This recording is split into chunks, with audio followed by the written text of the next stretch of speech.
Alguns meses após a tentativa do golpe de Estado bolsonarista de 8 de janeiro de 2023, com as evidências da participação de militares das Forças Armadas na trama golpista, como indicam as investigações levadas a cabo pela Polícia Federal, nos vem à mente as lembranças do período militar implantado no país em 1964. Geralmente, ao falarmos daquele período, que durou 21 anos, esquecemos que nem todos os militares naqueles tempos participaram do golpe contra o Brasil e contra o povo brasileiro.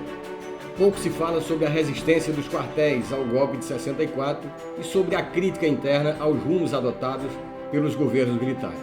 Mas os militares que não apoiaram as investidas de tomada do poder em 64 formaram um grupo distinto que sofreu perseguições, punições e torturas.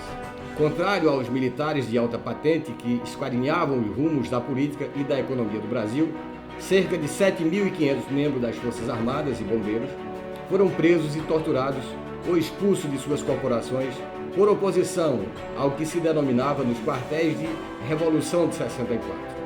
Assim como estudantes, sindicalistas e intelectuais, esses militares, em grande maioria de baixa patente, ou seja, subtenentes, cabos e sargentos, também tiveram um papel importante e necessário na resistência democrática e, proporcionalmente, foram penalizados em maior número que em outras categorias profissionais. Isso, evidentemente, não corresponde a afirmar que todos estes militares perseguidos eram de esquerda. Era de uma oposição fundamentalmente nacionalista. Lutavam por questões que, historicamente, estavam relacionadas à preservação da soberania nacional e dos direitos humanos. De todo modo, a pauta de reivindicações desses militares, ainda antes do golpe de 64, foi no sentido de ampliar seus direitos civis e políticos e garantir a soberania nacional. O capitão Carlos Lamarca é exemplo de um comunista revolucionário dentro das Forças Armadas, mas não se pode esquecer dos nacionalistas como o capitão Sérgio Macaco ou do general Zerbini. Vamos conhecer algumas dessas figuras históricas militares que lutaram contra o golpe de 1964. Sérgio Macaco. O capitão Sérgio Ribeiro Miranda de Carvalho, também conhecido como Sérgio Macaco, se posicionou contra as orientações dos militares no episódio do gasômetro na cidade do Rio de Janeiro, em junho de 1968. Foi convocado pelo brigadeiro João Bournier, então chefe de gabinete do Ministério da Aeronáutica, para uma reunião com os outros integrantes da primeira esquadrilha aeroterrestre de salvamento. O plano de Bournier era que a tropa de elite da aeronáutica fosse usada na prática de atos terroristas com a intenção de que a culpa recaísse sobre os comunistas. Segundo o brigadeiro, pequenas cargas de explosivos deveriam ser colocadas em estabelecimentos comerciais e bancários e na embaixada dos Estados Unidos. O plano mais audacioso envolvia a explosão do gasômetro e do reservatório de água de Ribeirão das Lajes. Segundo Bournier, as ações repercutiriam como um apoio da população na caça aos comunistas. A recusa de Sérgio em participar dos atentados custou-lhe a aposentadoria compulsória, com o ato institucional número 5, de dezembro de 1968. Rui Moreira Lima, ou Rui Barbosa Moreira Lima, foi combatente durante a Segunda Guerra Mundial, integrando o grupo de aviação de caça da Força Aérea Brasileira. Herói de guerra e condecorado, negou apoio ao golpe militar de 64, quando foi cassado e aposentado compulsoriamente. Durante a ditadura de 64, foi preso 3 vezes, até que ele e o filho foram sequestrados pelo regime em 1970. Foi o primeiro militar a conceder seu depoimento à Comissão Nacional da Verdade em 2012, o que motivou a criação do grupo de trabalho dedicado exclusivamente a militares perseguidos pelo regime. Euriale Zerbini.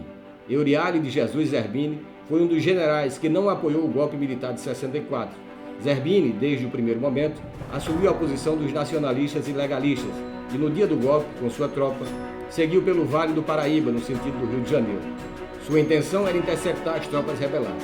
Entretanto, as adesões ao movimento golpista ganharam mais expressividade, até que Zerbini e sua tropa foram rendidos, pois já não havia como resistir. Após esse episódio, Zerbini ficou detido por 45 dias no Forte de Copacabana pelo general Olímpio Mourão Filho e de Carlos Luiz Guedes, que haviam partido de Minas Gerais em direção à capital carioca. Jefferson Cardim de Alencar Osório é conhecido por ser o líder de um dos primeiros movimentos armados contra a ditadura. Filho de um oficial da Marinha, em diversas situações se posicionou contra as orientações do Exército. Com o golpe, a ditadura cassou sua patente e o aposentou depois do ato institucional número 1, ainda em 1964. Quando ele já estava no Uruguai, por auxílio de João Goulart, organizou o movimento 26 de março, também conhecido como Guerrilha de Três Passos. Da cidade do Rio Grande do Sul, de mesmo nome, o grupo do coronel subiu em direção ao Paraná. Isso porque, no dia 26 de março de 65, o presidente Castelo Branco estaria em Foz do Iguaçu para a inauguração da Ponte da Amizade, na fronteira entre Brasil e Paraguai. A ação foi frustrada pelas tropas do governo, resultando na dispersão e posterior prisão de todos os insurgentes presos e levados a Curitiba, no Paraná. Cardi foi torturado e ficou detido até 1968, quando conseguiu fugir. Em 1970, foi sequestrado na Argentina como uma das primeiras ações da Operação Condor. Cândido Aragão, ou Cândido da Costa Aragão, ingressou na carreira militar em 1926, passou todas as graduações militares, até que em 1945 chegou ao posto de capitão. Em 1960, durante o governo Kubitschek, foi promovido a contra-almirante e nos anos seguintes chegou ao posto de vice-almirante e comandante-geral do Corpo de Fuzileiros da Marinha. Mas Aragão teve destaque mesmo durante o governo de João Goulart, quando, cumprindo um papel de militar nacionalista e legalista, apoiou as reformas de base do governo João Goulart.